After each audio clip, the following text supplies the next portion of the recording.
మీలోని లోపాన్ని ప్రపంచానికి చూపకండి.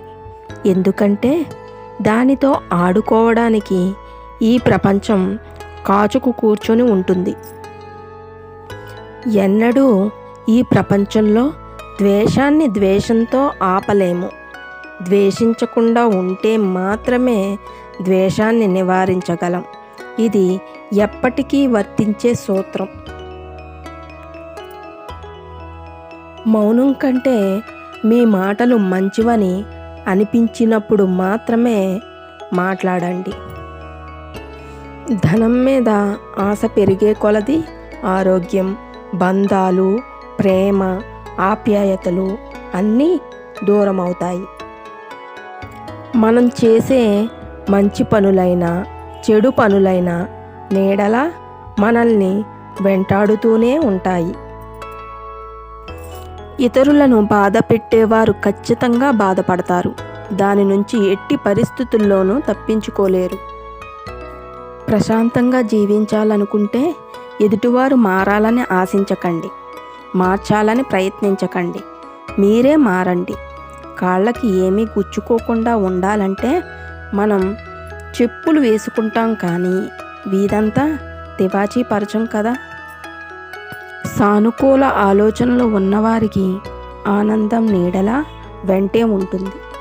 జననం నుండి మరణం వరకు సాగే పయనంలో మనల్ని నమ్ముకున్న వారి కోసం బాధ్యతతో బతకడమే జీవితం. ఎవరూ చూడట్లేదని తప్పు చేయకు. అందరూ చూస్తున్నారని అప్పు చేయకు. ఇవి రెండు జీవితంలో పెద్ద ప్రమాదం. కష్టం అయినా ఎప్పుడూ ధర్మం వైపు నిలబడు. నువ్వు ధర్మం వైపు నిలబడితే దేవుడు నీ వైపు నిలబడతాడు.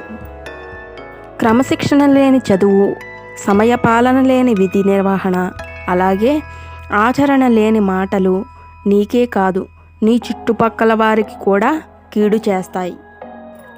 అదుపులేని ఆలోచనలు శత్రువు కన్నా ప్రమాదకరం. యుద్ధంలో 1000 మంది వీరులను సంహరించేవాడి కన్నా తన మనసును తాను జయించినవాడే నిజమైన వీరుడు. ఇతరులను జయించడం కంటే తనని తాను జయించడం చాలా కష్టం.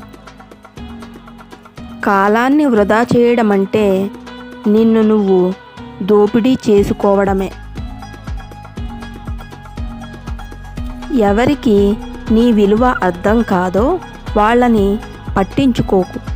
ఎవరు నీ విలువను గౌరవిస్తారో వాళ్ళని అశ్రద్ధ చేయకు. గుర్తుంచుకో, ఎవరూ నీకు విలువ ఇవ్వలేదు అని నీ విలువ తగ్గిపోదు. నీ జీవితం నీకు విలువైనదే. డబ్బును వృధా చేస్తే తిరిగి వస్తుందేమో కానీ సమయాన్ని వృధా చేస్తే మాత్రం అది తిరిగి రాదు. గుర్తుంచుకో.